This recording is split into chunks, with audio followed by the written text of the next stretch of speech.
A palavra que eu tenho para você hoje é uma palavra de libertação, e você vai entender por quê. Porque Jesus falou, né? Conhecereis a verdade. Você vai entender porque ela pode libertar você. É também uma palavra de cura, para curar nossas vidas, nosso espírito. Amém? E é uma palavra também de restauração. São três coisas diferentes, amém, irmãos? Libertação é uma coisa, cura é outra coisa e restauração é outra coisa. Amém? Peço a você que abra sua Bíblia na segunda carta do apóstolo João, capítulo 1. Só tem um capítulo mesmo, né, irmão? É segunda de João, lá perto do Apocalipse, tá? Não é o Evangelho de João, não. É segunda carta do apóstolo João, capítulo 1. Versos do 1 ao 3. Amém? Essa palavra aqui, irmãos, salvou a minha vida espiritual e também vai salvar a sua, vai posicionar você. Nós somos chamados a crer na palavra de Deus, amém, irmão? Glória a Deus. Então é isso aí, ó. É palavra de Deus. Amém? Segunda carta de João, capítulo 1, versos do 1 ao 3, diz assim, ó: o presbítero, a senhora eleita e aos seus filhos, a quem eu amo na verdade, e não somente eu, mas todos os que também conhecem a verdade. Por causa da verdade que permanece em nós e conosco estará para sempre. A graça, a misericórdia e a paz da parte de Deus Pai e de Jesus Cristo, o Filho do Pai, serão convosco em verdade e amor. Amém? A segunda carta de João é tão pequenininha, né, irmãos? Tem uns 13 ou 14 versículos aí, mais ou menos, é isso aí? 13, né? E nós estamos nesses 3 primeiros versículos aqui. Quem está escrevendo isso aqui é o apóstolo João. E é uma coisa interessante, né? Ele chama ele mesmo de presbítero. O que é um presbítero, irmão? Não tem nada a ver com títulos e coisas. O presbítero, o Pedro também fala isso sobre si mesmo. O presbítero é um homem velho. Mas não é uma pessoa somente velha de idade. É um homem que, vamos dizer assim, envelheceu na igreja. Quantos estão entendendo? É um homem que, João, principalmente quando Jesus encontrou João, ele era um menino de aproximadamente 17 a 20 anos de idade. Aqui, quando ele está falando aqui, ele já é bem velho, já é bem velho. Quantos podem entender isso? Ele já é bem velho. Então ele fala que ele mesmo é um presbítero, ou seja, um homem que já tem uma certa idade, uma certa experiência, e ele cuida da igreja. E ele escreve a uma mulher estranha, né? Talvez você não escutou esse nome aqui ainda. Ele fala que ele, como presbítero, está escrevendo a senhora eleita. E aí você pergunta, quem é essa mulher? Muita gente acha que ele estava escrevendo para uma mulher mesmo. E tinha uma senhora que era crente, ele estava escrevendo, mas todos os melhores, né, vamos dizer assim, os mais... enfim, todos os estudiosos da Bíblia concordam uma coisa. A senhora eleita, ele está falando de uma pessoa chamada igreja. A senhora eleita é a igreja. Porque em se falar de eleição, né, e se falar de predestinação, eleição e predestinação existem? Existem. Quem é que está predestinado? A igreja. A igreja nasceu salva. Amém? Então ele escreve para ela, a senhora eleita e aos seus filhos. Ele escreve para a igreja e para os crentes da igreja, e para os cristãos que estão na igreja. A quem eu amo na verdade, e não somente eu, mas todos que conhecem a verdade. Ou seja, todos que verdadeiramente conhecem a verdade, amam essa senhora eleita, chamada de igreja. Por causa da verdade que está em nós, e estará conosco para sempre. Graça, misericórdia e paz da parte de Deus Pai e de Jesus, o seu Filho. Amém? Agora eu sei, irmão, eu sei que toda vez que a gente ouve essa palavra igreja, tem gente que ama e tem gente que odeia. E por quê? Porque tem muitas pessoas que foram machucadas, tem muitas pessoas que foram enganadas, tem muitas pessoas que foram iludidas, tem muitas pessoas que foram feridas, tem muitas pessoas que foram um monte de coisa na igreja. Amém? Quantos podem entender isso aí? Isso não é de coisa de hoje, tá certo? Mas eu quero mostrar para você uma coisa. Desde o começo de tudo, Jesus, os seus apóstolos e todos os profetas disseram uma coisa igual. Sabe o que é? Cuidado com os falsos cristos. Jesus diz que haveria falsos cristos, falsos mestres, falsos apóstolos, falsos pastores, falsas igrejas, um falso Espírito Santo. A Bíblia fala sobre tudo isso. Ele fala: acautelai-vos dos maus obreiros, acautelai-vos dos lobos que estão vestidos em pele de cordeiro. Ele fala que junto ao movimento dos pastores existiriam os mercenários, João capítulo 10. A Bíblia, irmão, ela sempre traz advertências. Ela fala do joio no meio do trigo, não é? A Bíblia sempre trouxe advertências. Que tipo de advertências? Olha, gente, vocês têm que perceber, vocês têm que discernir, vocês têm que procurar conhecer e separar o verdadeiro do falso. A responsabilidade de separar o verdadeiro do falso, irmão, é nossa. Amém? É por isso que o Espírito Santo está em você. Porque o Espírito Santo é o Espírito da verdade, que vos guiará a toda verdade. Quem anda guiado pelo Espírito Santo jamais erra o caminho, jamais é enganado. Quantos podem entender? Quanto mais com o Espírito você está, menos condição de ser enganado você tem. Quantos podem entender isso? Agora, nós temos 2000 anos de história, nós temos a história de muita gente. Talvez você está aqui hoje, você tem uma história para contar triste, porque você foi numa igreja, machucaram você, falaram mal de você, tocaram em você, fizeram uma estripulia com você, e aí você se perdeu, porque afinal de contas, eu espero que a igreja seja um lugar bom, eu chego lá, só tem gente ruim, você não tem não sei o que, etc e tal. Então nós temos uma confusão muito grande, irmão. Sabe por quê? Porque quando você vai ler a Bíblia, todas as vezes que Jesus e os apóstolos vão falar da igreja, eles nunca detonam com ela. Eles nunca falam mal dela. Quando os apóstolos ou Jesus vão falar alguma coisa, eles apontam exatamente o que está acontecendo e com quem está acontecendo. Sabe o que significa isso? Deixa eu falar a primeira coisa, e creia, por favor, no que eu estou dizendo, sendo pelo Espírito que eu estou falando. E você vai acompanhar na palavra comigo, como já tem feito. Em todo esse tempo que você vive na igreja, ou está na igreja, nessa ou em qualquer outra, se você está aqui e se sente uma pessoa ferida, tocada, enganada, entristecida com a igreja não tem nada a ver com isso. Você está confundindo as pessoas. Porque igreja é uma pessoa, e pessoas que machucam são outras pessoas. Vocês podem entender? Desde o começo da história do ser humano, onde tem mais seres humanos, onde tem gente junta, pode dar problema. Quantos podem entender o que eu estou dizendo? Então, quem é que feriu você? Quem é que enganou você? Quem é que machucou você? Quem é que abandonou você? Quem é que mentiu você? Quem é que te bateu? Quem é que te feriu? Quem é que te fez isso? Foram pessoas, preste atenção nessa frase, foram pessoas que deixaram de crescer na graça e no conhecimento. Porque, irmão, se alguém está na igreja e machuca o outro e não para de fazer isso, só tem uma resposta para essa pessoa: ela deixou de seguir a Jesus faz tempo, ela deixou de ouvir o Espírito Santo faz tempo. Porque eu te digo com toda certeza, alguém que é amigo do Espírito Santo não faz isso. Sabe por quê? Porque o Espírito Santo não deixa. Você até sente vontade, mas o Espírito Santo, ele é tão grande dentro de você, ele é tão forte, que ele segura a sua boca, ele segura a sua raiva, ele segura tudo que você tem que fazer. Quantos estão entendendo?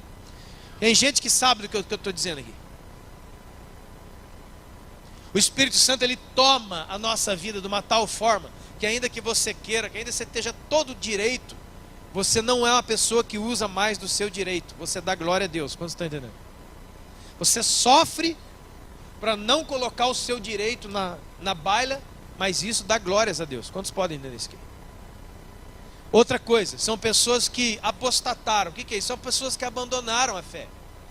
Tem um monte de gente que abandonou a fé, mas ele ainda não abandonou o costume. Que costume? De estar numa igreja todo domingo de noite. Quantos podem entender? Ele sente falta de estar na igreja todo domingo de noite, mas ele não sente falta de buscar a presença de Deus todo dia. Quantos estão entendendo a diferença? O que vai acontecendo com gente assim? Ele vai acontecendo com ele o que o apóstolo Paulo falou, o pendor da carne, ele vai entortando para o lado da carne. Então, se tocar nele, ele alvoroça em cima de você. Se tiver alguma coisa de direito, de juízo, ele vai partir para cima de você, seja você irmão dele, seja você quem for. Ele não tem mais freio. Lembra que o salmista falou? Não sejamos como os cavalos, como os jumentos, que com o freio na boca são dominados, mas que a gente seja guiado pelo Espírito. Quem é guiado pelo Espírito não tem problema, irmão. Então existe desde sempre pessoas no meio da plantação de trigo que na verdade ainda não se converteram ainda, de verdade. Porque a conversão é um milagre de Deus que transforma o joio em trigo. Se não aconteceu com você ou aconteceu com alguém, foi esse alguém que te feriu. Inclusive, não pense, por favor, não pense que só porque alguém tem um microfone num culto em algum lugar, ele é convertido, não. Existem muita gente que é chamado de pastor, mas ele não é verdadeiramente o pastor, ele está ali. Você viu esses dias na televisão, um cara e uma outra mulher que se diziam pastores. Eles pegaram um casal de crianças, que era filho deles. A mulher deu uma de louca e foi lá para não sei para onde, e o cara violentou sexualmente as crianças, e depois tacou fogo nas crianças vivas. Isso aí, irmão, nunca foi pastor segundo a palavra de Deus. Isso aí é o que Jesus, não sou eu, é Jesus, chama de mercenário. É gente que pula pela janela, coloca uma roupa de ovelha, senta aqui, e porque nós não discernimos, porque não há barreiras do Espírito para mandar essas pessoas pararem, eles acabam chegando aqui. E quando eles chegam aqui, eles dominam sobre o rebanho, eles ferem o rebanho, eles machucam as pessoas, eles ofendem, eles amaldiçoam, eles fazem tudo que tiver. Essas pessoas não são da parte de Deus. Você entendeu isso? Embora saibam cantar, saibam falar e saibam ler. Foi Jesus que disse para mim e para você há 2000 anos: presta atenção no fruto de cada um. Não foi? Porque pelo fruto você conhece a árvore. Nós abandonamos isso, gente. Nós abandonamos isso. A gente deixa. A gente não presta atenção no fruto. Mas esse cara é legal pra caramba. Aquela irmã é legal pra caramba. Aquele casal é legal pra caramba. Então passou. Não é. A Bíblia não fala de gente que é legal pra caramba, irmãos. A Bíblia fala: pega o que eles estão fazendo e coloca dentro da palavra, e veja na palavra que tipo de fruto é esse. Amém? Quantos estão entendendo? Amém? Se você não tem a palavra, irmão, você não tem nada. Você está perdido. Então nós chegamos até aqui com uma conclusão. A igreja de Jesus é uma coisa. Pessoas que vão se juntando para os outros é outra coisa. Quantos podem entender isso aí? Mas como nós não sabemos nos comportar, a gente mistura com eles. Mistura com eles, apanha deles e depois chora. Foi a igreja que me machucou, a igreja me passou. Não, eu vou te provar isso aqui. Amém? Por quê, irmãos? Porque a igreja, sabe o que Paulo, quando ele escreve aos Romanos, ele chama Jesus de último Adão. Jesus Cristo é o último Adão, é o Adão que venceu, é o homem que deu certo, amém? Mas tem um primeiro Adão. O primeiro Adão caiu, a primeira Eva caíram. Vem o último Adão é Jesus. Quem é a Eva desse Adão? É a igreja. a igreja é chamada por vários nomes, entre eles um nome muito importante chamada a noiva, a esposa do Cordeiro. Alguém diz assim: ah, Jesus vai casar um dia, depois que nós morrer, que nós vamos para o céu, vai vir um arrebatamento, um dia Jesus vai casar, isso aqui. Não, quando a Bíblia fala de noiva, não é a noiva como a gente tem aqui no Brasil, que você vai lá, faz uma festa, um jantar de noivado, amém? Aí depois de tantos meses você vai casar. Não, não, não. Aqui, noiva já é esposa. E eu vou provar isso para você. O apóstolo Paulo nunca foi casado. Embora tem gente que diz que é, mas eu não creio que fosse por causa do que ele escreve. Paulo não era um homem casado. Pergunta: como um homem que não é casado escreveu praticamente toda a doutrina sobre casamento na Bíblia? Como um homem que não é casado pode ensinar sobre casamento? Pense. Se fosse aqui, você aceitaria um jovem que não é casado aconselhar o seu casamento? Ah, não. Sabe por que não? Porque a gente pensa que casamento é coisa de homem e mulher. Casamento é coisa da terra. Não, não, não, irmão. Casamento é uma coisa que vem do céu. Casamento é um símbolo que não é deste mundo, é do outro mundo. Porque o apóstolo Paulo diz que ele foi levado por Deus, arrebatado no terceiro céu. E lá ele recebeu as revelações do Senhor. E não somente isso, no deserto da Arábia ele ficou vários e vários anos recebendo o evangelho que ele pregou do próprio Jesus. Ele falou isso em Gálatas capítulo 2, quando ele sobe pela primeira vez na igreja de Jerusalém para encontrar Pedro, Tiago e João. Ele fala assim: ó, o evangelho que eu não recebi de nenhum homem, eu recebi do próprio Senhor Jesus. Foi com o Senhor Jesus que ele aprendeu o que é casamento, sem ser casado. Por isso ele tinha autoridade para falar. Por quê?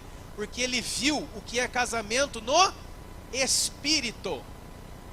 E o casamento de quem? Por favor, abra sua Bíblia comigo em Efésios capítulo 5. Por favor, abra lá. Vamos ler. Efésios 5.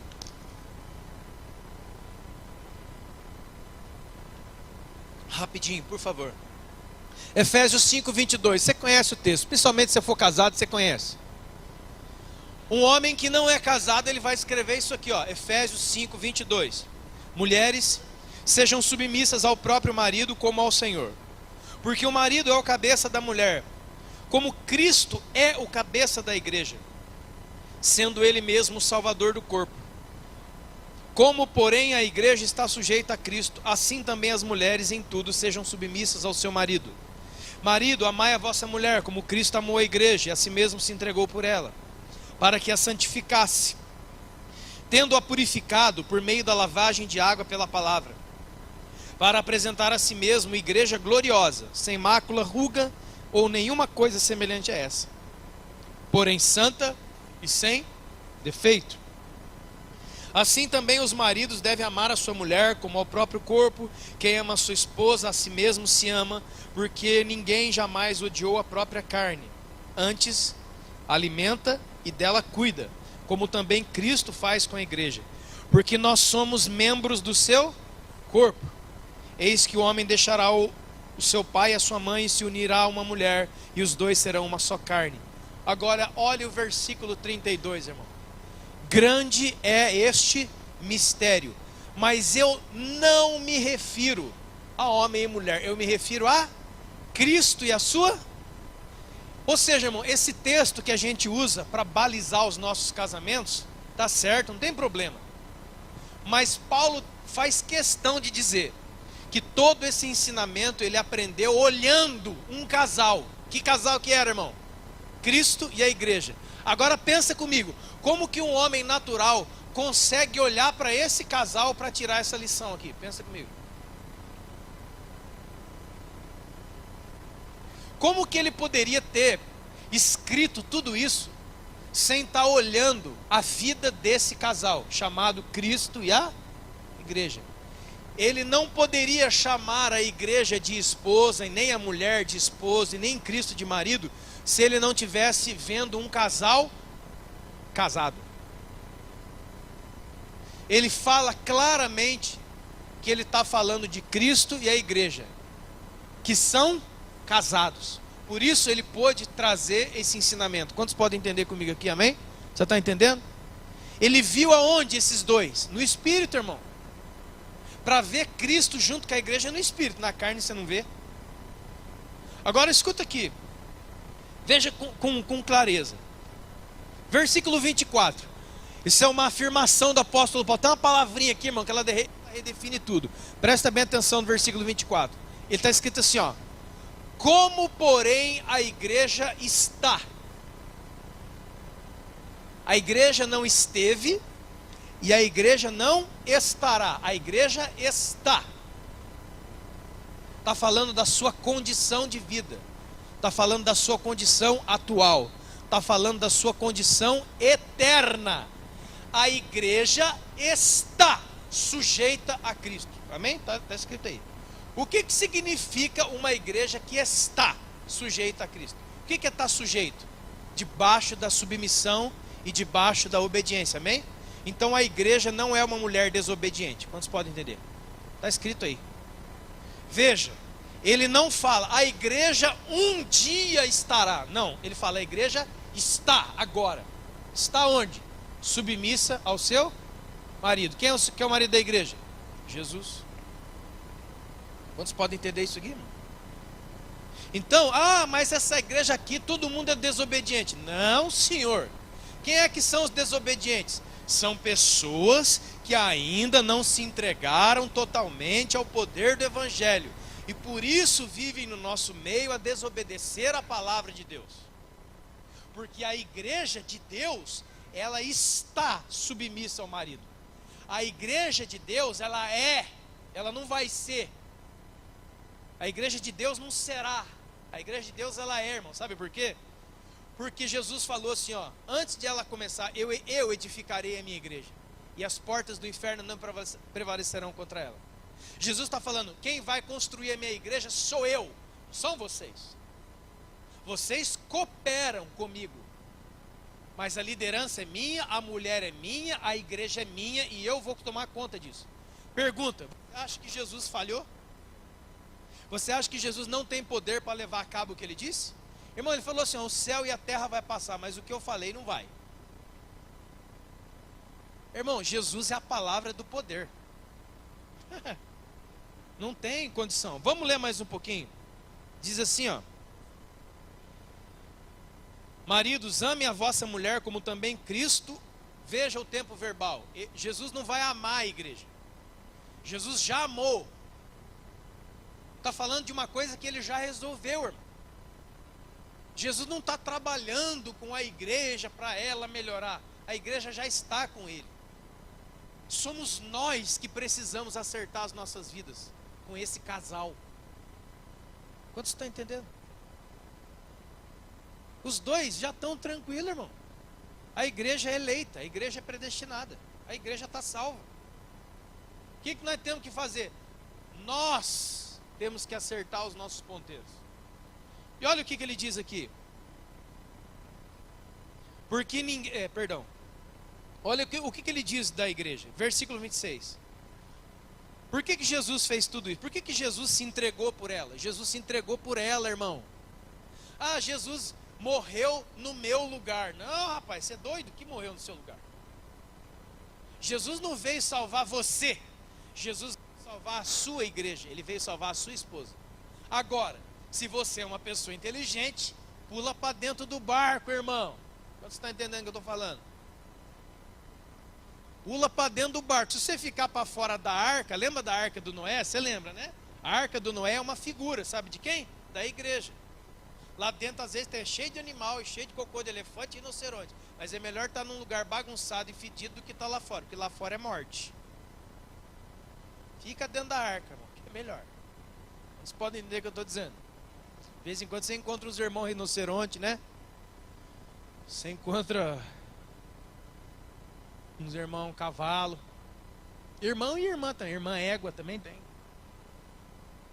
Né? Gente complicada. Mas fica dentro da arca que é melhor. Porque você tem que entrar não por causa dos animais da arca, mas por causa da salvação da arca. Você está olhando muito para animal. Esse é o problema. Você está muito querendo que, sabe? vamos lá, vamos ler aqui. Ele morreu e se entregou por ela. Para fazer o que, irmão? Para santificar. Veja, ele se entregou por ela para que a santificasse. Quando? Lá no dia do Apocalipse, lá no fim do mundo. Não, não é isso que está dizendo. É no dia que ele se entregou. No dia que ele se entregou, no dia que ele derramou o sangue dele, Atos 20, 28 diz que Jesus Cristo comprou a igreja com o seu sangue. Diz lá assim: pastoreai o rebanho de Deus que há no meio de vós, na qual o Senhor Jesus comprou com o seu sangue.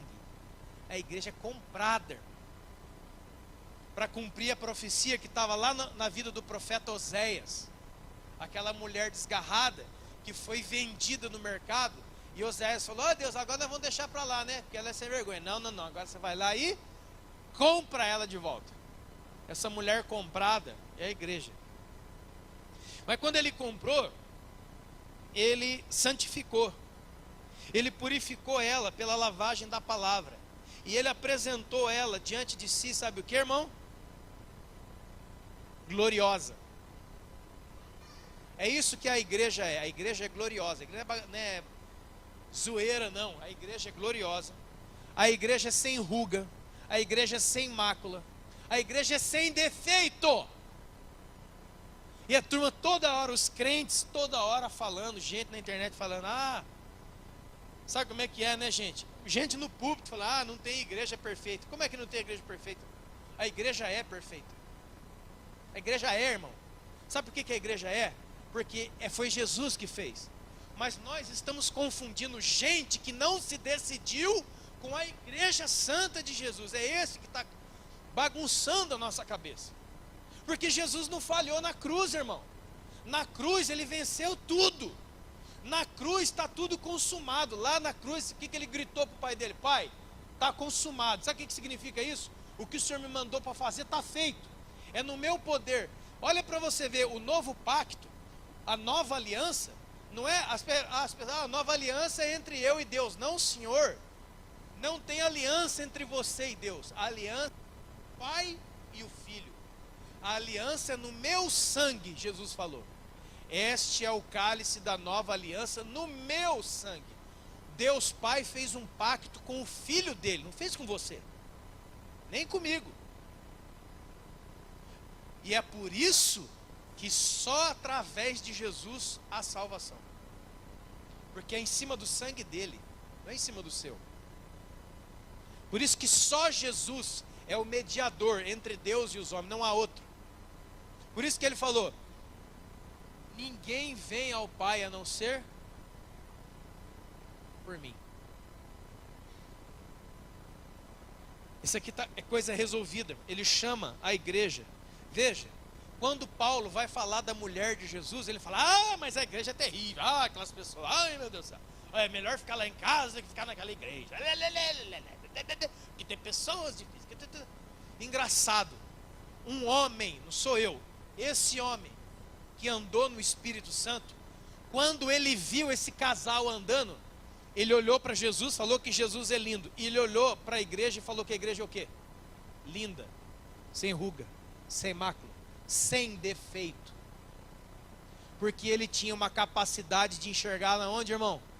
No Espírito. Ele não estava na carne dos outros. O apóstolo Paulo já disse, eu já falo todo culto, eu falo isso aqui, 2 aos Coríntios capítulo 5, versículo 16: a ninguém mais nós conhecemos segundo nem Jesus nós não conhecemos segundo a carne. Sabe o que significa isso, irmão? Você é feito de carne, dentro de você habita um espírito. Você é um espírito habitando numa casa de carne. É isso que você é. Só que na sua carne, diz o apóstolo Paulo em Romanos, que o pecado mora aqui, irmão. Ó, o pecado ele está sepultado na carne. Sabe o que é isso? Na carne, ninguém aqui presta e nem vale nada. Nem aqui, nem em outro lugar do mundo inteiro. Porque a carne do homem é uma só. 1 aos Coríntios capítulo 15. 1 aos Coríntios capítulo 15 diz que a carne, uma é a carne dos homens, outra é a carne do peixe, outra é a carne das aves. A carne do homem é uma só. Todo homem que está na carne, ele é o mesmo homem. Que homem? Adão caído. E aí você vai lá em Gálatas 5, você vai ver. E as obras da carne são conhecidas: prostituição, impureza, lascívia, fofoca, dissensão, ira, inimizade, facção, um monte de bebedice, glutonaria, um monte de coisas. E ele diz assim: coisas que eu já disse para vocês, que quem vive nisso não entra no reino de Deus. Aí você pensa: o reino de Deus é depois que eu morrer, né? Irmão, em nome do Senhor Jesus, acabe com essa história que o céu, que o reino de Deus é um lugar que você vai depois que você morre. Acaba com isso aí. Porque Jesus falou para Nicodemos: se você nascer de novo agora, você entra e vê o reino. Você entra no reino e vê o reino. E aí você entra na oração do Pai Nosso. Você lembra da oração do Pai Nosso? Você conhece, né? Pai Nosso que está no céu, santificado seja o vosso nome. O quê? Venha a nós aqui o seu reino. Sabe qual que é a vontade de Deus? Sabe por que a igreja existe? Para trazer para agora o reino de Deus. Sabe o que salva as pessoas? É o reino de Deus. As pessoas pensam: Jesus morreu para salvar a gente, não sei o quê. Jesus morreu e o seu sangue perdoa os nossos pecados e nós somos salvos. Sabe o que é salvação, irmão? É a entrada da porta do reino. Salvação não é o tudo, não, irmão. Salvação é uma porta que você passa e entra no reino. Para de se preocupar com a sua salvação e começa a se preocupar em continuar a viver, porque você já está no reino. Você já está na eternidade. A sua carne mortal vai conhecer a morte e a separação, mas ainda que você morra, viverá. Do que Jesus está falando? Está falando que o seu espírito já é eterno com ele, você está salvo. Quantos podem entender isso aqui? É isso que é ser igreja. Ser igreja não é ser denominação A, B, C, D, F, G, H, não. Ser igreja é conhecer que existe só uma igreja, irmão. Ah, a igreja tem um monte. Não, senhor, para de falar isso. Igreja não tem um monte, não. Igreja só tem uma. Do qual você é filho ou você não está nela. Ah, mas eu cresci na denominação. Pode esquecer, cara. Pode esquecer essa história. Essa história é de homem. Porque quando vê, nós vamos ler daqui a pouco. Quando entra lá em Hebreus, capítulo 12, sabe o que diz? Que a igreja é a igreja dos primogênitos que tem o seu nome escrito no livro da vida. É outra categoria, meu povo. Não adianta ter: ah, eu estou há 40 anos aqui, tenho nome aí. Isso não adianta nada, meu. Você acha que naquele dia eu vou aparecer com 2 livros pretos com seu nome? Aí Deus, os pessoal da pedra tá aqui. Você é irmão? Não, irmão. Não, para aí, pô. Ah, mas ninguém pensa assim não. Mas a gente age desse jeito. Parece que um bando de gente com bilhete comprado. Só que você vai ver, bilhete de cambista era bilhete falso. Dançou. Quantos podem entender isso aí, irmão? Amém? Glória. Sabe o que diz em 1 Timóteo 3,15? Abra comigo aí, 1 Timóteo 3,15, diz assim, ó. O apóstolo Paulo está ensinando para Timóteo. E ele manda um recado para Timóteo: Timóteo, se eu demorar a chegar aí, olha só o que ele fala. Se eu tardar, se eu demorar a chegar na igreja, é o seguinte: eu vou escrever uma carta para você, Timóteo, para que se eu tardar de chegar, você e todos os irmãos fiquem cientes de quê? De quê? Como você deve proceder na casa de Deus. O que é a casa de Deus? Veja aí, a casa de Deus, que é a igreja do Deus vivo. Outro nome que a igreja recebe é casa de Deus. Veja só, somente nomes espirituais, somente nomes de posição espiritual. Não chama de Petra, Assembleia, Batista, a igreja de não sei de quem, a igreja dos que foi, daqui a pouco volta, Jesus é muito lindo. Não, não, não. Quando Jesus, os apóstolos, os profetas vão falar, eles sempre se referem a uma igreja. Que igreja? Que é a casa de Deus. Olha só o que ele fala: coluna, coluna e firmeza da verdade. Olha, irmão, quando os apóstolos vão falar da igreja, eles, você está percebendo? Eles não faz chacota, não. não mete o pau, não faz essas coisas. Eles falam da igreja espiritual. Eles falam como ela é linda, como ela é firme, como ela é justa, como ela é poderosa, como ela está do lado de Jesus, como ela é obediente. Aí você pensa, mas peraí, cara, mas até a bagunceira. Então, irmão, repito, a bagunceira é sua bagunceira, é minha bagunceira, é sua desobediência e minha desobediência. Quantos podem entender isso? Não tem nada a ver com aquela pessoa que Jesus comprou. Isso aí é trabalho de Deus em nós. E isso aí é trabalho nosso com Deus. É a entrega que você não fez. Quantos podem entender? É o passo que você não deu. É aí que está atrasando o processo na sua vida. Mas se você falhar, se você ficar para trás, se você decidir não ir, eu quero te dizer, a igreja está salva. A igreja não será derrotada. Lembra que Jesus falou? Nem as portas do inferno vão prevalecer contra ela.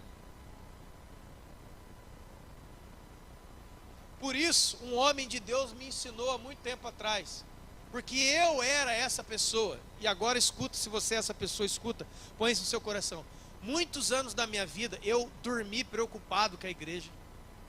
Eu dormi preocupado com, meu Deus, o que nós vamos fazer a igreja? A Petra, meu Deus, está passando problema. A Petra está passando problema. É não sei o que, meu Deus, a igreja, meu Deus. Aí eu aprendi com o homem de Deus. Você é descrente. Falou para mim. Você não tem fé. Você não crê na palavra. Eu falei, Deus, eu creio na palavra. Não crê nada. Porque você dorme preocupado com uma mulher que está garantida faz tempo. Você dorme preocupado como se você fosse resolver o que já está resolvido. Quantos podem entender aqui, ó, que são pastores e líderes? Põe dentro do coração isso aí. Irmão, sabe o que Jesus falou esses dias? A responsabilidade da igreja não é sua. Não é sim. Não, espera eu acabar de pregar, depois você fala. Tem mais um pouquinho aqui. Do que Jesus estava falando comigo? Não é responsabilidade, amém, irmão? Não é responsabilidade do trato entre nós, não. Ele estava falando o seguinte: se você morrer numa cruz, você não pode fazer nada pela igreja. Eu não posso fazer a igreja crescer. O apóstolo Paulo já diz em 1 Coríntios capítulo 3: eu plantei, Apolo regou, mas quem é que dá o crescimento? Quem é? Deus. Tudo que é relacionado à sua igreja é Ele mesmo que cuida. Ele não passa para homem. Nós somos chamados de cooperadores, gente. Sabe o que é isso? Já tem uma coisa acontecendo. A coisa já está em andamento. Você é chamado em honra. Hebreus 5:4. Ninguém toma para si essa honra, a não ser se você, se Deus te chamar, como chamou Arão. Lê para você ver, Hebreus 5:4. Então nós somos chamados e somos honrados para cuidar, sabe como, irmão? Sabe quem que nós somos? Sabe qual que é a... Você sabe qual que é um dos símbolos bíblicos para nós? Eunuco. Sabe quem que é eunuco? Era um exército de pessoas que cuidavam da noiva, mas não tinham como ter relação sexual com ela. Isso é um eunuco. Nós somos chamados como eunucos da igreja. Nós somos chamados como José. Lembra José? A mulher do Potifar partiu para cima dele, queria agarrar ele, queria ter sexo com ele. O que ele fez? Sai fora de mim. Tira a mão de mim. Por quê? Por quê? Vem aqui, vamos nos deitar. Sabe o que ele falou? O meu Senhor colocou tudo nessa casa sobre o meu comando, menos você. Você não é minha mulher. Quantos podem entender, irmão? É esse o chamado seu e meu. Eu e você cuidamos de tudo aqui, mas nós não podemos botar a mão numa mulher casada. Quem que é a mulher casada? É a igreja. Eu não posso, pastor, você, líderes, nós não podemos nos apaixonar por uma mulher casada. Nós só temos que entender qual é a vontade do marido dela, que é Jesus Cristo, amém? Que deu a vida por ela, não foi eu que dei, que trabalha por ela, que santificou ela, que lavou ela, que purificou ela, tudo certinho. e saber dele o que eu faço para servir a igreja. Quantos podem entender, irmãos? Nós somos chamados para servir a igreja, não dominar a igreja. Tem um monte de pastores, tem um monte de líderes que estão tristes, gente que cai em depressão. Irmãos, agora no Brasil está cheio de congressos, está cheio de conferências para cuidar de pastores doentes. Doentes de quê? De amor. Porque ele entra numa, que essa sim, já falei aqui, que é a seguinte: a igreja não me ama. Peraí. Fica doentinho, fica no cantinho, fica ali querendo, fica doentinho. Quantos podem entender? Ele fica tristinho. Por quê? Porque a igreja não me ama. Amados, a igreja não tem que me amar. A igreja tem que amar quem? Quem, irmão? A quem a esposa deve amor? Fala para mim. Ao seu marido. Eu estou aqui para ser amado. Eu estou aqui porque eu já fui amado. É por isso que eu estou aqui. Então não tem essas crises. Ai, minha mamãe é o crente margarida. Bem me quer, mal me quer. Nem quer. Eu estou bem, eu estou mal. Eu estou feliz, eu estou assim. Deixa eu falar uma coisa séria com todos vocês aqui. Mesmo em meio a dores, mesmo em meio a perseguições, mesmo em meio a dores, irmão, sirva a Deus assim mesmo. Porque essas coisas glorificam a Deus, viu? Ali, não estou falando da minha cabeça, não, irmão. Para cada coisa que eu falar aqui, eu tenho 10 textos da Bíblia para você. Essa é a história da Bíblia, irmão, de homens que sofriam. De homens que, é só ler Hebreus 11, foram abandonados, cerrados pelo meio, postos em vergonha, mortos a fio de espada, decapitado, arrebentado pela vida, porém, cheio de amor para dar, querendo morrer pela igreja. Mas não faz sentido isso. Mas peraí, eu olho nesse livro e vejo um tipo de gente, e olho para mim, eu sou outro tipo de gente. Está entendendo o que eu estou falando? Eu sei que você tem problemas, dores, perseguições, feridas talvez, problemas na sua vida. Deixa eu falar uma coisa de Deus para você. Sirva a Deus, mesmo com dores, mesmo com problemas. Sirva a Deus, porque destas coisas Deus se agrada. Eu não estou brincando. Dessas coisas Deus se agrada. Isso é bíblico. Vocês podem entender o que eu estou dizendo. 1 Pedro 2, versículo 9 e 10 diz assim: sabe quem que vocês são? Escute, irmão, preste atenção em todo o tempo verbal que eu estou usando. Não é serão. Sabe quem um dia vocês vão ser? Não. Vós sois, porém, 1 Pedro 2, 9 e 10. Vós sois, vocês são. São o quê? Sacerdócio real. Isso aqui é igreja. Sacerdócio real. Nação santa. Olha os nomes de igreja aqui, ó. Nação santa. Povo de propriedade exclusiva de Deus. Olha aqui, irmão, quem que você é. Para de andar que nem um formiga. E vocês são a fim de proclamar as virtudes daquele que vos chamou das trevas para a sua maravilhosa luz. Vocês mesmos, olha aqui, irmão, vocês mesmos. Vocês que não eram povo, mas agora são povo. Veja, irmão, vocês não eram, mas agora são. Não é serão, é são. É agora, não é um dia. Quantos podem entender o que eu estou dizendo? Você tem que ter fé, cara. Você tem que crer, você tem que exercitar a sua fé aqui, ó. Para de jogar tudo para depois que você morrer.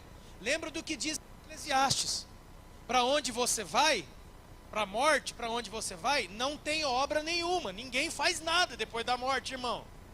Quantos podem entender isso? Eclesiastes: para onde você vai não há obra nenhuma, não há louvor nenhuma, não há nada. O tempo da sua vida se chama hoje. É hoje que eu vivo a fé, amém? Não é depois que eu morrer, cara. Morri, já estou com Jesus, é outra história. Então tem que morrer para estar com Jesus? Irmão, deixa eu dizer uma verdade. Se você não está com Jesus agora, depois que você morrer, você não vai estar com Ele. Hebreus diz: depois, ao homem só é dado morrer uma só vez. Depois disso segue-se o juízo. Quantos podem entender? Quem é que vai estar na eternidade espiritual com Jesus? Quem está com Ele agora. Quem é que vai para o céu? Quem já vive no céu agora. Mas como é que eu vou viver no céu? Irmão, essa palavra céu, por favor, vamos aprender isso aqui. Não é um lugar em cima da nuvem, cheio de nuvem, aquele campo gramado. Parece, lembra aquele Teletubbies? Lembra que tinha o Teletubbies? Parece a casa do Teletubbies. É um solzinho dando risada, um sol dando risada. Aí são aquelas criaturas diabólicas lá do inferno. Ai, meu nome é não sei quem. É aquele campão. E aí você olha todo mundo vestido de branco. Parece um sanatório. Um lugar de louco. Isso não tem nada a ver com o céu, cara. Ah, eu já sei que é o céu. Eu sei até cantar a musiquinha. É ruas de ouro, janela de brilhante. Eu vou andar nas ruas de ouro. Quem é andar em rua de ouro, rapaz? Acorda. Isso são figuras proféticas. Porque você e eu somos chamados de edifício de Deus. Nós somos chamados de pedras vivas da edificação. Escute o que eu vou ler para você aqui, ó. 1 Pedro 2, 4 e 5. Nós nos chegamos para Ele. Ele quem? A pedra que vive. Qual é um dos nomes de Jesus? Pedra que vive. Para quem não sabe, é esse nome que está aí na porta. Petra, é isso aqui que significa. Rejeitada pelos homens, mas para com Deus, eleita e preciosa. Também vocês, como pedras que vivem, são edificados casa espiritual para serem para Deus sacerdócio santo, a fim de oferecerem sacrifícios espirituais agradáveis a Deus através de Jesus. 1 Coríntios 3:9. Porque nós somos cooperadores de Deus, lavoura de Deus, edifício de Deus é você. Está escrito ali. Sois vós. O que tem a ver lavoura, horta, plantação, com prédio? O que tem a ver? Ele chama a gente de lavoura e prédio. O que tem a ver uma coisa com a outra? Só tem uma coisa que é igual na planta e no prédio. Sabe qual que é? Alicerce. Qual é o alicerce de uma planta? A sua raiz. Qual é o alicerce de um prédio? O alicerce, os seus baldrames, as suas sapatas, aquilo que está para baixo do chão. Quantos estão a entender? Então o que ele está falando? Que a igreja é um reino de pessoas que têm fundamentos. E qual é o fundamento do reino? Jesus Cristo.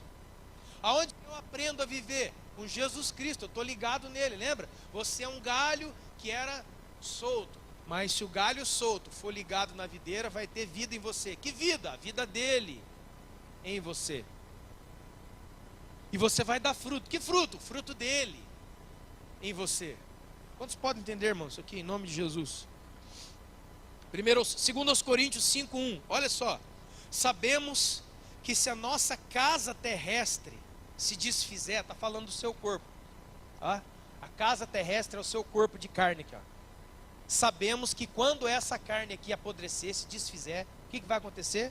Nós temos da parte de Deus um edifício, uma casa que não é feita por mãos de homens, eterna no céu. Está falando de quem? Igreja. Que a gente fala para lá e para cá, reino de Deus. O que é o reino de Deus na terra? Igreja. Mas volto a dizer, por favor, eu não estou falando de CNPJ, eu não estou falando do nosso endereço, nem desse, nem em outro lugar. Você vai ver na Bíblia assim, irmão, presta atenção no que eu estou dizendo. Várias vezes os apóstolos vão falar sobre a igreja, e a igreja universal, não é do universal ali não, tá? Não é a igreja universal do bispo lá não. Eu estou falando da igreja que está ao redor do mundo, amém? Mas igreja universal para eles não é uma igreja só que está ao redor do mundo. Ela está ao redor do mundo e ela é eterna. O que significa isso, gente? Isso aqui é terrível, isso aqui é tremendo. Você está ligado? Olha que isso aqui é... Toma cuidado, daqui a pouco eu vou provar para você na Bíblia. Isso aqui é coisa de louco. Sabe o que é coisa de louco? Porque é coisa do Espírito. Parece coisa de espiritismo, mas não é não. Se você é igreja, é tão alto o seu lugar, é tão sublime o seu lugar, que até com os crentes que já morreram, você está ligado até hoje. Ah, eles vão aparecer para mim, a minha avó vai voltar? Não, falei nada disso. Para. Eu estou falando ligado a eles. E vou mostrar na Bíblia para você. Não estou falando para falar com ninguém, irmão. Você é diabo, hein? Vai cortar. Ah, minha avó apareceu para mim. É mesmo? Ela está viva? Não, morreu há 20 anos. Então, desculpa, mas não é sua avó não. É sua avó com rabo e chifre. Corta isso aí. Efésios capítulo 2. Olha o que fala da igreja. Vocês não são mais estrangeiros, nem peregrinos. Sabe o que vocês são? Concidadãos dos santos. Olha aqui, irmão. Vocês são família de Deus. Outro nome para a igreja, família de Deus.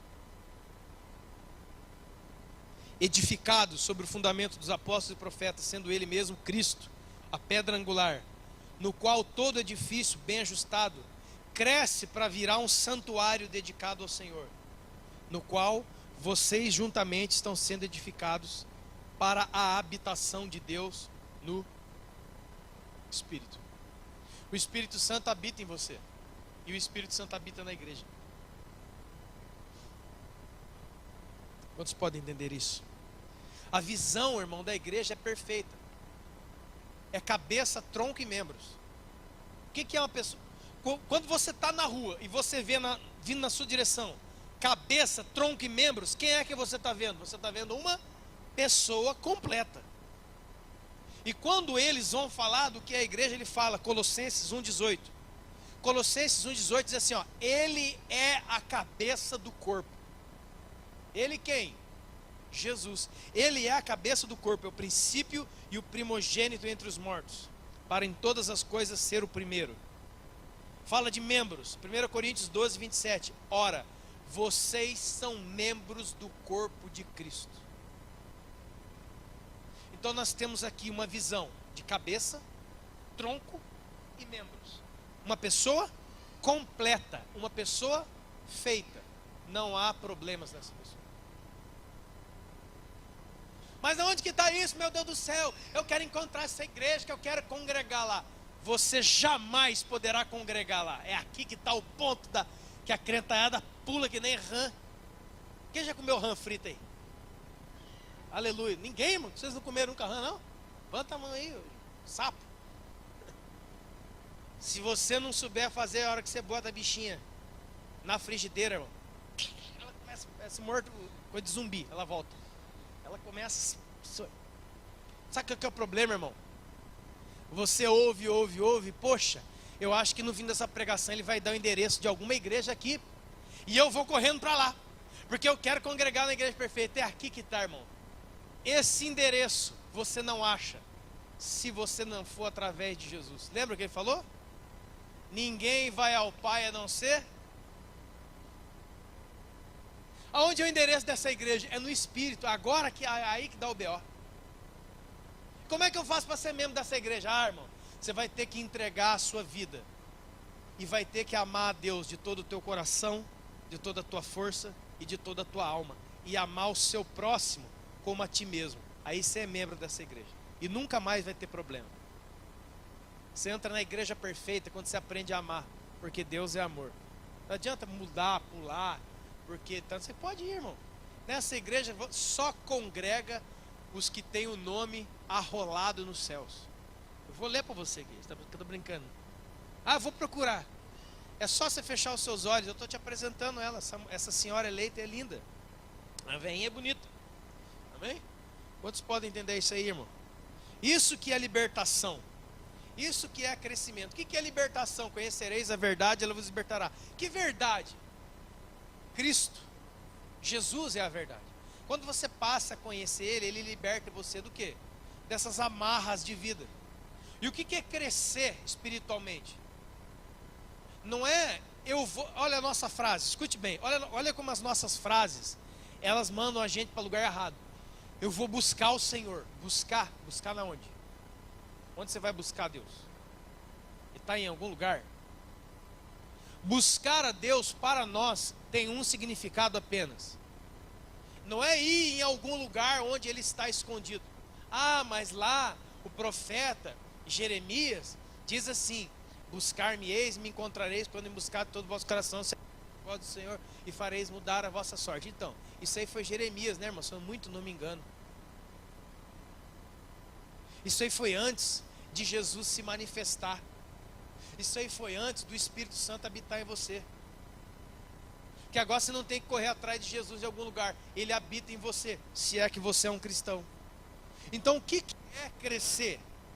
Não é igual aquele brinquedinho Lego, colocar uma pecinha em cima da outra, encher a cabeça de versículo. Não. O que é crescer?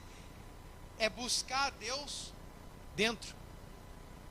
O que é crescer? É arrancar as barreiras da nossa carne e deixar Ele tomar conta da nossa vida por inteiro. É aquilo que Paulo falou: já não sou eu quem vivo, mas Cristo vive em mim. Quantos podem entender isso aqui? O que é encontrar Jesus? Eu vou encontrar Jesus lá na congregação. Não. Mas o Salmo é que Ele habita em meio aos louvores do seu povo. Então, o Salmo foi o Davi que falou. Um homem que não tinha, um homem que não era morada do Espírito Santo. Davi tinha relacionamento com Deus de uma maneira que você e eu, é o contrário. Nós temos relacionamento com Deus de uma maneira que Davi jamais teve. Sabe qual é? O Espírito Santo mora em você. Em Davi nunca morou.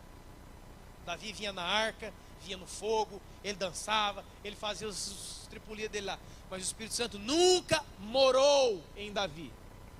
Porque a profecia de Joel, segundo Atos capítulo 3, o apóstolo Pedro diz claramente: não, irmão, não tem ninguém bêbado aqui não, sendo a hora 9 do dia. O que está acontecendo aqui é o que o profeta Joel disse, que o Espírito Santo seria derramado sobre toda carne. Está acontecendo agora, está cumprindo a profecia. Quantos podem entender? Por isso Jesus olhou para João Batista. Vocês acham que o João Batista é o cara, né? Vocês acham que o João Batista ele é o fogo puro, né? Que ele é o cara. Então, sabe de uma coisa? Dos nascidos de mulher não tem nenhum maior que João. Mas no reino de Deus, o menor é maior que ele. Sabe de que está falando? De você. Porque João Batista, por maior que ele fosse, ele não nasceu na época que você nasceu, na dispensação que você nasceu, que se chama graça. Onde Jesus, quando você nasceu, Jesus já tinha sido manifestado, a Bíblia já estava toda escrita. Você nasceu dentro dessa época, dentro desse tempo da história humana chamada graça. Você não nasceu na época do Jeremias, você não nasceu na época do Elias, que falavam de um Cristo que viria um dia. O seu Cristo já veio, já manifestou e vive na igreja. Apocalipse capítulo 1 diz assim: o João está tendo a visão de Jesus. Aonde que Jesus está? Ele anda na onde? No meio dos 7 candeeiros de ouro, e tem 7 estrelas na sua mão direita. Lá embaixo está escrito assim, ó: e os 7 candeeiros que ele viu são as 7 igrejas, e as 7 estrelas são os 7 anjos das 7 igrejas. A gente não pensa muito, né, irmão? Mas quando a gente fala que a igreja é o corpo de Cristo, sabe o que você está dizendo? E o que a Bíblia está dizendo? Que Jesus, a maneira com a qual Jesus escolhe ficar no mundo se chama igreja. Mas para de pensar nos erros dos outros. Para de pensar no que te fizeram. Eu não estou falando disso, eu não estou falando de homem. Eu estou falando de uma coisa espiritual altíssima, irmão. Altíssima. O nome de Jesus hoje, sabe qual que é? Igreja. Quando fala, onde estiver 2 ou 3 reunidos em meu nome, eu estarei no meio dele. Não é reunião da mão aqui, ó. Vamos lá. 1, 2, 3. Jesus está aqui. Não. 2 ou 3, ele está falando do que, irmão? Ele está falando da igreja. Jesus sempre está no meio da igreja. Sempre. Não tem nada a ver com, mas o irmão me magoou. Mas minha Nossa Senhora dos crentes, cara, abandona esse troço aí de meu irmão. Cara, que coisa. E o cara brigou comigo. Jesus. Amém? A igreja é a esposa. A igreja é a casa de um pai. A igreja é chamada de casa de Deus. Quem é Deus? Deus é pai. A igreja é uma casa paterna. O que significa isso? É uma casa que tem um pai. Deixa eu falar uma coisinha rapidinho aqui sobre paternidade espiritual, que tem gente fazendo que é o Satanás no mundo. Pera aí então, deixa eu explicar para você de novo. O reino de Deus é um reino familiar. Guarda isso aqui. O que é o reino de Deus? É uma família. Se alguém perguntar para você o que é o reino de Deus, é uma família. O que é Deus? Deus é uma família. Trindade, 3. O que Deus estava fazendo antes de Gênesis 1? Simples. Um tinha relacionamento com o outro. E como ele é maravilhoso e eterno, eles nunca cansam de ter relacionamento com eles mesmos. Se você não existisse, Deus não seria solitário, porque é Pai, Filho e Espírito. A gente não entende isso com a nossa cabeça, porque é do outro mundo, irmão.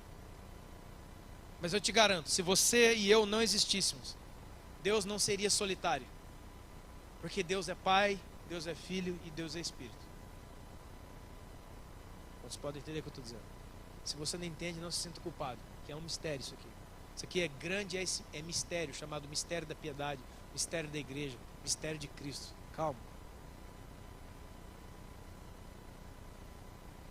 Como a igreja é uma casa paterna, Jesus também coloca pais espirituais dentro da igreja.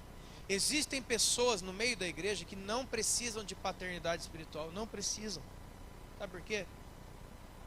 Não precisam da paternidade espiritual de um homem, mas ele é filho de um pai. Você só é igreja se você for filho de um pai. O pai é Deus, amém, irmão? Deus é pai, ponto, não mexe nisso aqui. E nós somos filhos. Todo mundo aqui está debaixo de paternidade. Deus é nosso pai. Agora, existem pessoas no corpo que por causa de problemas que tiveram na vida, dificuldades que têm até hoje, de entender, de viver, de perdoar, de amar, de continuar, precisam de um tutor. O que é um tutor? Um homem, uma mulher que pegue na sua mão, vou ensinar você a fazer isso aí. Eu vou estar com você lá naquele dia. Quantos estão entendendo? Porque ainda não há uma maturidade suficiente na minha vida para eu andar totalmente sozinho e dependente. Quantos estão entendendo, por favor, o que eu estou dizendo? É um tutor, é um professor, é a mesma coisa. Então, para essas pessoas, Jesus, na sua bondade, tira alguém do nosso meio para servir para ele de quê? De pai espiritual. E o que é um pai espiritual, irmão? Não é alguém que manda, não tem nada a ver com esse negócio de cobertura espiritual. Quem tem cobertura é bolo. Aqui não tem nada de cobertura de nada. Cobertura é bolo e cobertura é da TIM, da Oi, da Claro, que deve ser cobertura aí. Não existe cobertura, existe base. O pai não é aquele que está por cima, o pai é aquele que está por baixo. É aquilo que Jesus falou: você quer ser o maior, seja o menor. Entra embaixo das pessoas, descobre as fragilidades e as fraquezas, onde as pessoas precisam ser ajudadas. Entra embaixo e apoia elas para elas subirem. Não é para você ser teto dos outros. Quantos podem entender, irmãos? É para você entrar embaixo. Não, cara, eu vou te ajudar. Quando você for maduro, para.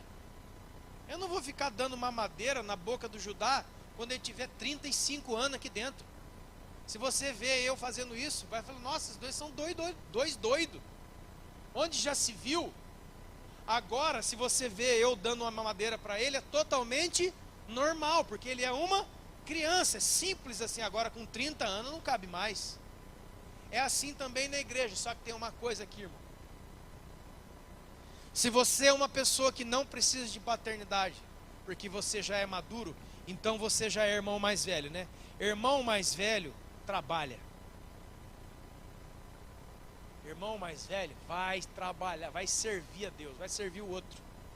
Já falei aqui esses dias de famílias que tem muitos irmãos. Ainda está ali minha sogra, que tem mais de 60 pessoas do irmão dela, não sei quantos tem. Era 14, 15, quantos que era? Não, seus irmãos. 14.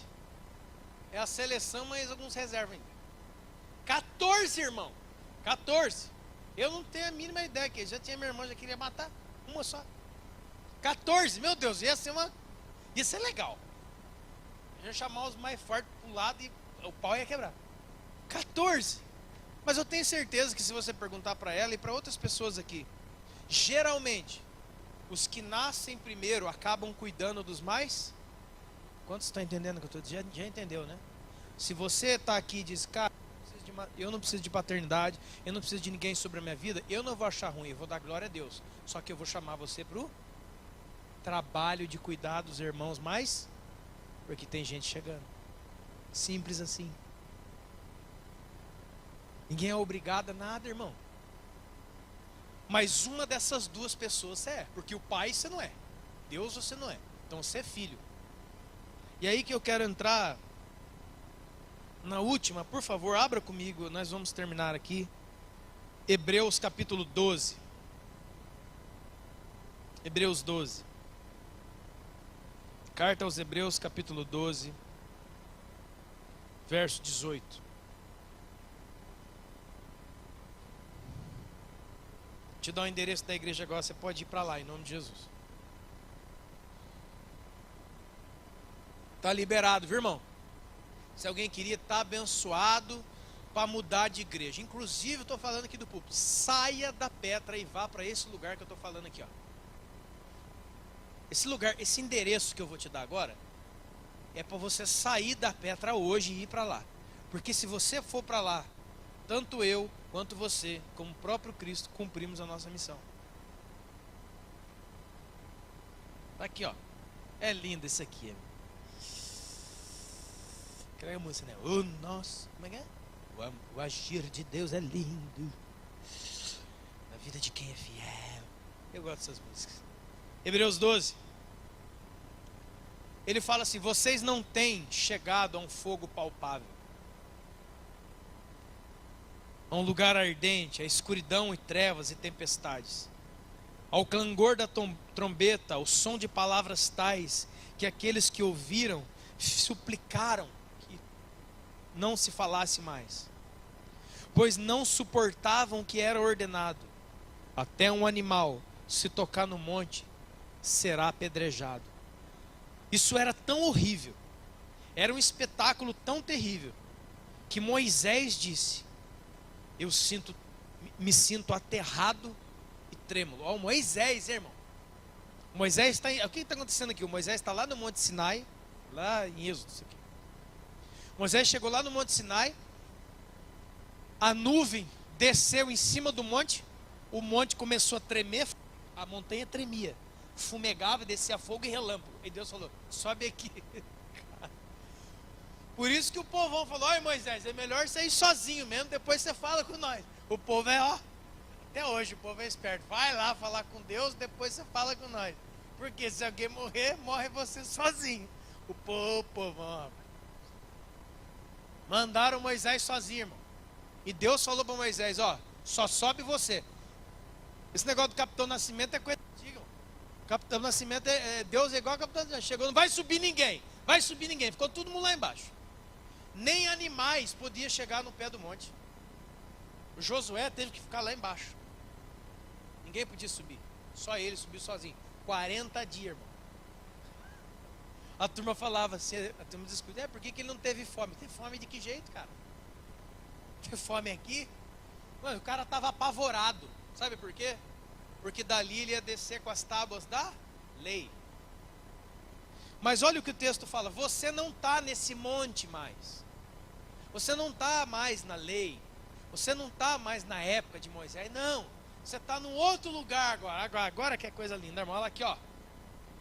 Verso 22. Mais uma vez eu peço a sua atenção no tempo verbal, por favor. Mas vocês chegaram. Vós tendes chegado. Não é um dia vão chegar, Ricardo. Ah, um dia lá depois que morrer. Não, não, não. Vocês já chegaram. Na onde que eu cheguei? Outro nome de igreja, da igreja. No Monte Sião.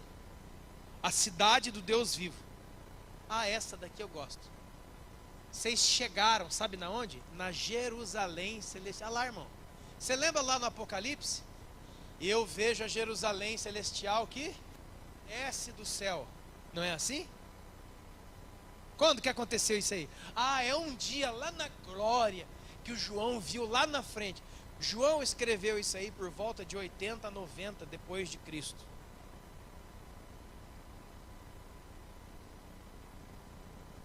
Olha o que está falando aqui, Hebreus. Você já chegou na Jerusalém celestial. Sabe aquele negócio? Eu vou andar nas ruas de ouro, janelas de prata, lá. Sabe aquela coisa? Já chegou. Aí você olha para baixo do pé. Não estou vendo ouro, ainda bem, mas senão você arrancava a calçada e vendia para comprar as coisas. Está falando do que, irmão? De um lugar no Espírito, que é lindo, maravilhoso e poderoso. Onde você é inatingível. Lembra? Você está sentado com Cristo nas regiões celestiais. Ah, mas como é que é isso aí? Sabe qual que é o nosso problema? A gente abandonou a única busca que vale a pena buscar. A vida espiritual. Viver guiado pelo Espírito. Não, a gente gruda com a carne, gruda com a caixa de som, com a planta. E a gente arruma caso com tudo. E larga essas coisas aqui, ó. Você já chegou na Jerusalém celestial. Volta a fita, nem tem esse negócio de volta a fita. Mas quem era daquela época que tinha aquela fita cassete? Que você pegava a caneta, enfiava, ficava assim. Meu Deus, era tão legal. E botava lá. Eu sei, eu era DJ, eu dava som na cidade. Dava. Aleluia, Jesus. Virava na mão a fita. Mas deixa eu falar uma coisa para você. Aqui, ó. O reino de Deus é um dia. Ah, é? Sabe quando o reino de Deus foi entregue na mão de Jesus? Sabe quando? Atos capítulo 1. Antes disso, Jesus morre, ressuscita ao terceiro dia, fica 40 dias na terra, revisto por mais de 500 irmãos, por Paulo, Pedro, Cefas, todo mundo. Depois, em Atos capítulo 1, ele dá as últimas instruções para o discípulo e o quê? Ele começa a subir, irmão, na frente dos discípulos aqui, ó. Aí a turma, meu Deus, o que é isso aqui? Aparece dois anjos, dois varões, e fala assim, ó: do mesmo modo que vocês viram ele subir, vocês vão ver ele descer na glória do Pai dele. Ele, irmão, Jesus sobe para onde? Para onde que Jesus vai? Ah, ele vira fumaça, ele vira uma nuvem passageira, lá. Não. A Bíblia diz que ele vai à destra da majestade ele senta no trono dele, que é dele por direito. Ele recebe naquela hora o reino da mão do seu Pai. Ele recebe naquela hora. Naquela hora está inaugurado. Está inaugurado não, perdão. Naquela hora é passada toda a autoridade para Jesus. Porque ele senta no trono. Pum, cheguei. E o Espírito vem para cá, amém? Quantos podem entender isso aí? Aí Atos capítulo 2. Olha o Atos capítulo 2. Então, no domingo, 9 horas da manhã, 120 homens orando e jejuando por 10 dias. De repente, veio do céu um som, como de um vento impetuoso, e encheu toda a casa. E línguas repartidas como de fogo desceram sobre cada um de nós. Sabe o que está acontecendo ali? As pessoas ficam batizadas com o Espírito Santo para ficar rodando. É o rodopião da casa própria. Não. Sabe quem é que está descendo do céu? Sabe quem é que está descendo do céu ali naquela hora? Uma mulher chamada a Nova Jerusalém. Ela desceu ali, ó, do céu. Porque a igreja, ela está no céu. A igreja é o que a gente chama de céu. E ela teve que descer para cá, porque assim como Jesus, sendo em forma de Deus, assumiu forma de homem, de corpo, a igreja que estava também precisava descer para assumir corpo nosso, porque aí a gente se torna o que? Pedra viva. A igreja vem viver em nós. Aí a gente começa a se congregar, porque o Espírito começa a juntar os filhos de tudo quanto é lugar. Não cabe aí não, irmão. Peraí, vamos aqui. Isso aqui é emocionante. Onde que está lá? Olha lá. A igreja é um lugar chato. É lógico, você nunca participou de nenhuma. Por isso que é chato mesmo. Você está aqui comigo. Olha o que está lá na igreja, irmão. Incontáveis exércitos de anjos. Você chegou na Assembleia Universal. A igreja dos primogênitos arrolados no céu, que tem os seus nomes no céu. A igreja dos primogênitos. Olha, você vai ao Antigo Testamento, tem lá a lei da primogenitura. O que é primogenitura? Primeiro filho. Todo primeiro filho era o filho primogênito. Lembra que Deus fala lá em Romanos, isso aqui é tremendo, ele fala assim, ó: Amei a Jacó e me aborreci de Esaú. Quem era o filho primogênito? Esaú. Mas quem veio a ser? Jacó. Porque a linha da promessa está sobre ele: Abraão, Isaque e Jacó. Você não era primogênito, mas você passou a ser primogênito. E a lei da primogenitura, sabe o que dizia? Olha aí, olha, irmão, meu Deus do céu, cara. Deixa esse negócio entrar dentro de você, pelo amor de Deus. O que é uma igreja real? É a igreja dos primogênitos, onde todos são primeiros filhos. O que era a função do primogênito? Primeiro, recebe a bênção dobrada. A bênção dobrada. Qual é a bênção dobrada dos filhos de Deus? Salvação na cruz e a vinda do Espírito Santo. Ai, eu quero a minha bênção para depois subir. Eu quero a minha bênção para depois. Para! Diabo! Larga a mão dessa miséria. Eu quero meu carrinho, que não, sai daqui. Eu quero meu carrinho. Daqui a pouco eu vou ter que colocar, né? Traga o seu amor em 3 dias. Você pensa que eu estou brincando, né? Abre a internet para você ver. O que esses malucos de igreja andam fazendo? De igreja não, desses lugares aí. Perdão, senhor, não tem nada a ver com a igreja. Agora tem culto de trazer o seu amor. Olha, essa é coisa de Satanás. Coisa do diabo. Mas está chamando gente, quer dizer, tá entendendo, irmão? Aqui, ó. O apóstolo Paulo chama eles de obreiros do ventre, porque eles não se preocupam com as coisas que glorificam a Deus. Eles estão preocupados com dinheiro. Ah, irmão, como é fácil encher igreja. Quer dizer, auditórios. Veja, o que é um primogênito? Bênção dobrada. Segunda coisa, essa é igual de bênção. A bênção é bênção. Sou primeiro filho, é a igreja onde todos são primeiro filho. Aleluia, glória a Deus. Então, qual é a outra questão que estava sobre o primogênito, da primogenitura? Responsabilidade. Qual é o sinônimo? Sabe o que é sinônimo, né, irmão? De bênção. Responsabilidade. Bênção é responsabilidade. Bênção não é prêmio da Mega Sena, vale cap. Não. Bênção é responsabilidade. Você recebe de Deus, mas tem algo aí no meio que se chama responsabilidade. Sabe qual era a responsabilidade dos primogênitos? Representar o pai quando o pai estava fora. O primeiro filho, o pai saía, ele entrava no lugar do pai na casa. Entendeu o que é uma igreja dessa? Uma igreja onde todos são responsáveis por todos. Para parar a eterna choradeira. O pastor não veio falar comigo. O pastor não vai na minha casa. Eu fiz o café com bolinho de chuva. Você não me chamou, porque senão eu ia. Ele não foi. Eu estou largado nessa igreja. Ai, eu estou abandonado. Abandonado de quem, cara? Seu problema não sou eu. Seu problema é sua fé. Você não crê na palavra. Você não crê que tem um Deus que mora dentro de você. Por isso você anda por aí fazendo essas estripulias. É lógico que em determinados momentos homens e mulheres de Deus vão orar por você, tá, meu irmão?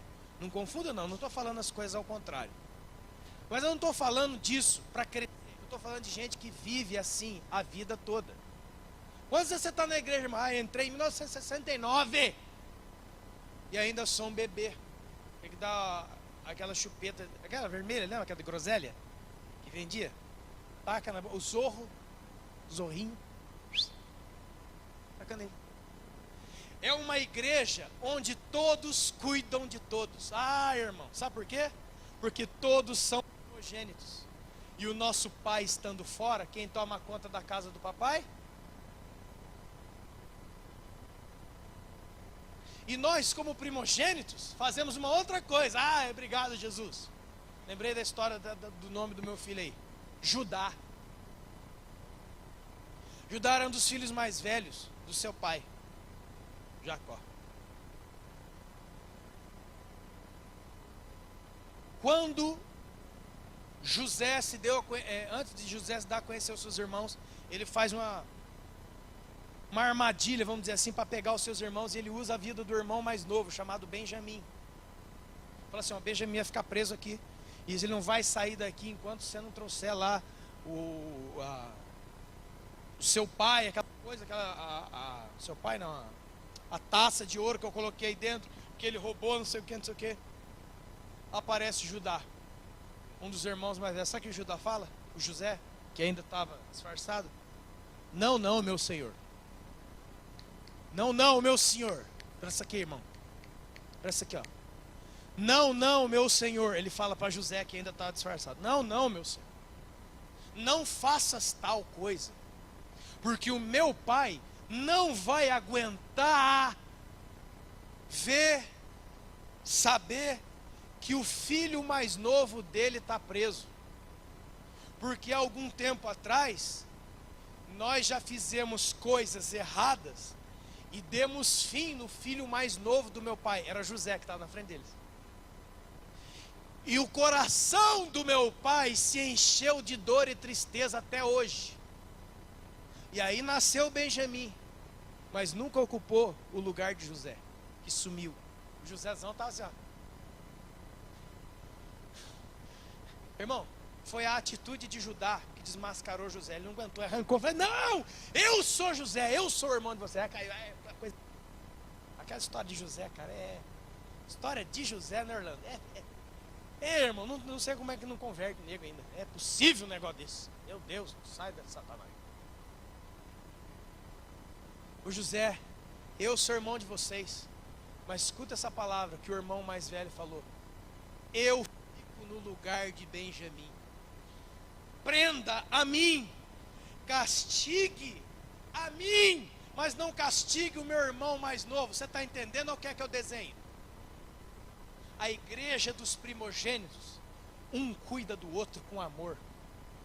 Se eu ver o meu irmão em algum perigo, não, eu vou pular na frente dele, não vai botar ele não, porque ele é novo convertido, ele não sabe, deixa comigo, deixa que os mais velhos, esse é um primogênito, é uma igreja de gente aqui, meu irmão, ó, com Jesus, que o pai saiu, mas eu estou em casa aqui não tem, e eu vou cuidar dos mais novos, está entendendo? Agora, o que os homens fizeram? Transformaram a igreja dos primogênitos na igreja de um primogênito.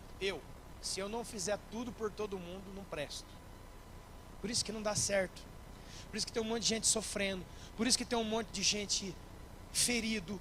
Por isso que tem um monte de gente abandonado no meio das igrejas. Por quê? Porque você ainda crê que você não faz parte do que Deus está fazendo. A responsabilidade é só minha. Quem tem que fazer tudo sou eu. Só eu e o outro pastor e a outra irmã que ora. Nós temos que resolver tudo a sua vida 24 horas por dia. Você não está na igreja ainda. Você está na denominação Petra. E eu te digo, saia da Petra hoje e seja membro dessa igreja, a igreja da palavra. Sabe por quê, irmão? Porque se você for da igreja dos primogênitos, você é como eu. Nós somos chamados para ser um reino de sacerdotes. Todos nós somos sacerdotes de Deus. Não sou eu que sou sacerdote. Um irmão defende o outro mais novo. O Judá falou, não, me prenda, mas não prende o meu irmão, porque o meu pai não suportaria isso. O meu pai. Sabe o que é a igreja de primogênitos? É uma igreja que eu penso no meu pai. Eu penso em Deus, gente. O que Deus vai pensar da nossa briga? O que Deus vai pensar do que nós fazemos? O que Deus vai pensar? O que Deus está pensando? Chama esse lugar de Monte Sião. Sabe o que é isso, irmão? É um lugar espiritual tão alto que você já chegou. Agora pergunta, vamos comigo. Se você já chegou num lugar tão alto como o Monte Sião, por que você quer o meu lugar? O lugar dele, o lugar daquele marido, o lugar daquela esposa, o lugar daquele cargo, sei lá o que diabo que é isso aí, aquele lugar. Todos nós chegamos no lugar mais alto. Repetindo, todos nós que cremos chegamos no lugar mais alto. Que diacho de outro lugar que você quer ir? Não, porque eu estou na igreja ali, mas eu vejo ele pregando lá. Uma vez uma mulher louca me encontrou e falou assim, Ei, tudo bem, irmão? Tudo bem? Como é que estão os seus filhos? Ai, graças a Deus voltaram para a igreja, estão restaurados. Veja, eu estava até feliz. Ai, que legal, que bom. Ela pega e fala assim: e você sabe que eles estão no lugar que eles merecem. Eu falei: ai meu Deus, voltaram para o inferno. Eu falei: onde que é, irmã? Onde é? Onde que é o lugar? No altar. Escute agora. Tá ruim, né? Agora escute aqui. No altar. Porque você sabe que nós não aceitamos nada menos do que isso. Eu dei graças a Deus que eu não tinha almoçado, senão eu vomitava no pé da velha. Você dá nojo. Essa pessoa perdida. Que altar? Isso aqui? Isso aqui é altar? Isso aqui é altar? Isso aqui? Isso é sério mesmo? Isso aqui é altar. Eu já fui em lugares que você não pode subir aqui. Deus já tinha matado as crianças, Ricardo. Já pensou você vem aqui no meio de semana limpar? Aí vamos limpar ali. Cai morto. Aquele é um altar. Nossa. Irmão, você é o templo. O altar está aqui dentro. Se isso aqui não está puro, nenhum lugar está puro. Se isso aqui está puro, qualquer lugar é simplesmente uma plataforma. Porque ou eu tenho um altar aqui dentro, ou nenhum outro lugar é altar. Porque eu não vivo no tempo de Moisés, eu vivo na época de Cristo. Eu sou o templo do Espírito Santo. Você é o templo, eu sou pedra viva, você é pedra viva da igreja. Não é aqui. Ou seja, se nós somos da igreja, estamos no Monte Sião, fala para mim agora, qual é a diferença entre você sentado aí e eu de pé aqui? Qual é a diferença? Zero. Zero. Você deve se sentir tão alegre, tão ministro, tão responsável, tão amado quanto eu. Não há diferença. Nós somos todos filhos primogênitos de um só pai. Para com isso e começa a crer na palavra. E começa a assumir as responsabilidades de filho mais velho. Pera aí, cara, aqui é a casa do meu pai. E é o seguinte, é para a glória do pai, né? A glória do pai. Então vamos juntar os irmãos mais velhos e vamos trabalhar para cuidar da molecada, espiritualmente falando. Amém? Aonde tem competição, onde tem essas bobeiras de ser humano, que ninguém entendeu nada disso aqui. É um bando de gente que vive na carne, que vive mudando de denominação. Sabe por que muitas vezes eu fico mudando de denominação para todo lado? Porque até agora eu não encontrei a igreja. E ó, já vou dizer para você, também não é aqui não, viu? Você que está querendo vir, já desiste. Estou falando para a internet ali, que está ao vivo. A igreja que o seu espírito procura não é aqui. Ela é num espaço entre você e eu. Ela é aqui, ó. Ela é uma igreja de consciência. Ela é uma igreja de vida transformada, onde o céu está dentro de mim. O reino de Deus, lembra que Jesus falou, o reino de Deus está no meio de vós. Ele falou isso uma vez, Lucas, o reino de Deus está no meio de vós, a primeira vez. Na outra vez que ele fala que o reino de Deus está em vós, porque é Cristo em vós a esperança da glória. Você não é menor do que eu em nada, eu não sou maior que você em nada, nós somos uma família. Filhos não competem. Filho não tem, pai não tem filho melhor. Quem é pai e mãe que sabe o que eu estou falando? Você tem filhos mais dedicados, você tem filhos mais compromissados, mas no que diz respeito ao amor, pai que é pai ama todo mundo igual. Se coloque de pé.